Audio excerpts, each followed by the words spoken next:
Well, in Lebanon, the Israeli offensive has continued in the south, leaving 43 people dead and 140 injured, according to the Lebanese Ministry of Health. Israel has said it aims to occupy South Lebanon up to the Litani River, which meets the Mediterranean about 30 kilometres from Israel's border, with the Israeli military attempting to establish a security belt up to 8 kilometres inside Lebanon and targeting villages across southern Lebanon. Porrick O'Brien is in Beirut now. Porrick. Krish, in the last few hours, local media here pointing to the possibility of some sort of temporary ceasefire announcement in the coming hours. The Israeli Security Cabinet are meeting as we speak, so let's see what comes of that. But plenty of scepticism here in Lebanon when it comes to the durability of any would-be ceasefire. Remember, we had one back in 2024. According to UN reporting, the Israelis violated that thousands of times over the course of 15 months. They, in turn, blaming Hezbollah. This country has been battered over the last few weeks. The trauma it has experienced is really visceral on the ground here. 2,000 people, over 2,000 people have been killed since this round of conflict began. Just today, a number of paramedics killed in the south, over 1 million people displaced. And last Wednesday was one of the worst days here. Just to give you a sense of how bad it was, in the course of just a few hours, more people were killed because of Israeli airstrikes than died during the Beirut port explosion in 2020. Exactly a week ago, Israeli airstrikes in Lebanon killed over 300 people in 10 minutes. The Israelis said they were targeting Hezbollah operatives, but most of the people who died in central Beirut were civilians. Regular people. Parents. Poets. يداي هل لاحظت تململهما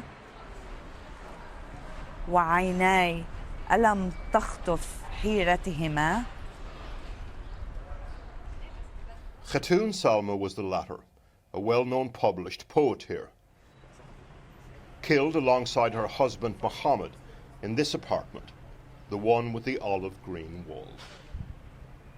Her daughter Ghida found a handwritten unpublished poem by her mother in a purse in the rubble. Can poetry be premonition? You decide. So she writes,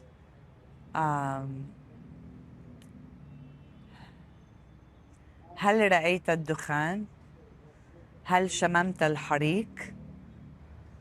هل لمحت ضعفي؟ هل لملمت تعبي؟ ورأيت بعثرة أجزائي؟ Yesterday in Washington, no prophecies of a quick breakthrough. Marco Rubio brought the diplomatic heft. Okay, good afternoon. Israel want Hezbollah disarmed and dismantled inside Lebanon, from where the group launch attacks on Israel. We will not allow a terror organization to continually fire missiles into our population centers. That has to be understood. This is a process. The Lebanese reiterated their stated aim to disarm Hezbollah, although lacked the military or political muscle to stop the rockets. Neither Hezbollah nor Iran were around the table in Washington, of course. So today, before the ceasefire was announced, we met a member of Hezbollah's Central Political Council here in Beirut. How weak is Hezbollah now? I think that Hezbollah is now very strong. Because when does resistance become stronger? The harsher the occupation becomes, the more legitimate the resistance appears. There are plenty of people in Lebanon that say this has become Lebanon's war because of you. The right of people to resist the aggressor is a right and a duty. No one can prevent a person whose land is occupied from resisting. Here's what he's talking about. The Israeli ground and air offensive in Hezbollah strongholds in southern Lebanon, seizing a swathe of land along the Lebanese border. Israel call it a buffer zone, others de facto occupation. The test, will this stop in the coming hours? Will a meaningful ceasefire materialise? If it does not, the more than 1 million people displaced from the south won't be able to return. the fear that the spectre of sectarian conflict will loom large over Lebanon again. Ghida Salma, just like her mother, the poet, sees what's happening as an assault on Lebanon's ability to hold itself together. There's a brokenness that we're living through, and there's a deep fear that we're navigating, and at the same time, we're being targeted for the social connectedness that holds it all together. Her mother's discovered poem can be interpreted in many ways. The voice of a parent, or a partner, or perhaps even of Lebanon itself. حتى أني بت أخاف أن يأتي وقت لا أشعر بك أيضا. أعذرني لكنني أحبك. Porrick O'Brien reporting, well, just before we came on air, the IDF sent a statement telling us that the strike that killed the poet, Khatun Salma, was part of their operations against Hezbollah targets and was carried out in accordance with international law. Well, joining me now from Beirut is Jamil Wakim. He's a professor of history and international relations at the Lebanese University. Now, just as Israel demanded the disarming of Hamas and had to settle for something a lot less than that, it demands the disarming of Hezbollah in Lebanon. What will Hezbollah's approach to that be? Will it just simply dismiss it? Or will it engage in talks at all? Well, good evening. I believe that the real reason behind what we have seen over the past 3 years was Israel's plan to redraw the whole geopolitical map of the region. And of course, for that objective, it needed to wipe out the Palestinian resistance, Hezbollah in Lebanon, also to tame and, let's say, through American support, the Iraqi resistance groups, and of course, to, let's say, deal a heavy blow to Iran, which stood as the last regional power that would obstruct the Israeli. And it's been very successful in damaging Iran and all the groups that Iran supplies. But what will Hezbollah's approach now be to an attempt at a ceasefire? Well, the whole situation has been reversed now. Hezbollah has emerged much stronger than before, and I believe that, of course, Hezbollah will accept a ceasefire, but at the same time, it will never accept to disarm itself. And I believe that the deterrence that Lebanon enjoyed prior to 2023 will be redressed, and now the whole situation will be opposite to what we witnessed over the past 1.5 years. Will it accept losing more of southern Lebanon? You know, that Israeli troops will create this buffer zone that they're already sort of creating now? Well, so far the Israelis have not been capable of controlling any piece of land inside Lebanon. They have, they are facing mounting resistance. Of course, there are maneuvers that are taking place, but in the end, I believe that the Israelis will have to withdraw to the international border, otherwise the ceasefire will not last. And the ceasefire was enforced by the Iranians as part of their conditions to accept a second round of negotiations with the Americans. And I believe that the Americans are craving for a ceasefire because Trump is gonna go to China. He cannot go there unless the whole situation in the Middle East is resolved. But isn't the truth that, you know, Hezbollah has been a very poor resistance movement over this war? It started this particular round of war with Israel. It managed to cause very little damage, almost no injury to its enemy, and it has lost thousands of lives in Lebanon as a result. Well, of course, we need not undermine the Israeli censorship, but I believe that the Israeli, the Hezbollah and their allies were able to inflict heavy damage on Israel.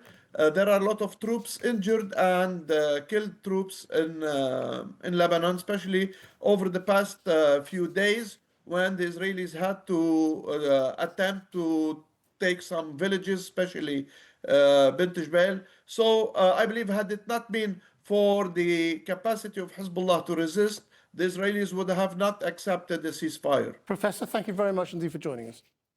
My pleasure. Well, as we came on air, Israel's Security Cabinet was meeting, apparently under some pressure from the Trump administration, to consider that possible ceasefire with Lebanon. But even as the US urges a deal, Prime Minister Benjamin Netanyahu knows that many Israelis want the offensive against Hezbollah to continue in a bid to achieve security for the residents in the north of Israel. In the last few minutes, Mr. Netanyahu has said, "We are prepared for any scenario." Our chief correspondent, Alex Thompson, is in Haifa now. Alex.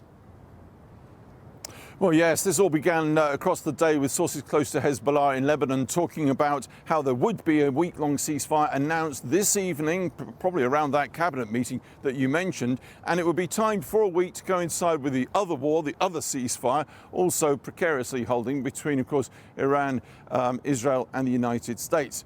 Didn't happen, as you pointed out. Benjamin Netanyahu came out talking, yes, technically, theoretically open to all scenarios, pretty much has to say that, but actually talking about renewed vigour, I think, in terms of this security zone, as he styles it, but what many consider plainly an invasion and occupation of southern Lebanon. Particularly, the Israelis say they're poised to take the Hezbollah stronghold of Bint Jbeil in southern Lebanon. We spent the day up close to the border. You're never alone these days, heading north towards the frontier with Lebanon. Up past the Sea of Galilee to the east, and ahead the mountains which lead into Lebanon. To Kiryat Shimon, a symbol of defiance against Hezbollah rockets, or vulnerability to them, or indeed both. In a town where folk keep having to rush to air raid shelters at night, selling mattresses is brisk business for Aaron Figodorovich. But proof, he says, that Benjamin Netanyahu's assault on Hezbollah a few miles away just isn't working. תראי, לחסל את חיזבאללה זה לחסל 200,000 מחבלים. Look, eliminating Hezbollah is eliminating 200,000 terrorists, or convincing them to go and work in IKEA. You can't convince a terrorist to go work in IKEA, because he was born a terrorist. So here we are about 2.5 miles from the border with Lebanon, which means when the sirens go off, Iran has got a short hop across the car park to this. And this being Kiryat Shimona, they reckon they've got bomb shelters at least every 500 yards. Now people here will tell you that a town that used to be 30,000 is now just around 10,000, which means 2/3 of the population don't feel safe to come back here, which means they are somewhat sceptical of their Prime Minister's claim that he is smashing the Hezbollah. And these bunkers are simply everywhere here now. Concrete refuge from apparently endless war. Across town, Tanya, Aaron's wife and family are in a 2-floor bunker with all their neighbours night after night. She too, unimpressed by Netanyahu's war with Hezbollah. Shakran. Liar. I don't believe Netanyahu. I don't believe. In the previous war, 3 years ago, he also said, come back. We destroyed Hezbollah. They have no weapons. They have nothing. Please come. October the 1st, 2024, our last visit here. No sign of the street air raid shelters. The whole place, something of a ghost town. Now, though, there is clear evidence that some at least are coming home. This is with sugar, this is with Moshe felt secure enough to come here in March and reopen. So is he now convinced that Netanyahu is delivering on his aim of destroying Hezbollah? In your view, Hezbollah is not finished? Not finished. It's not finished. I mean, if we stop now everything like it is, 1 month, 1 year, never mind the time, it will start again, for sure. So we're not buying the stories that Hezbollah disappear. It's not disappear, we feel it every day. Out on the street and you get what the opinion polls show here. Support for the war, skepticism that its aims are being achieved, making Hezbollah history. Not until the very end, but it will be eliminated. and things are progressing. From here you can see that things are progressing for the better. So does she believe Netanyahu's promises?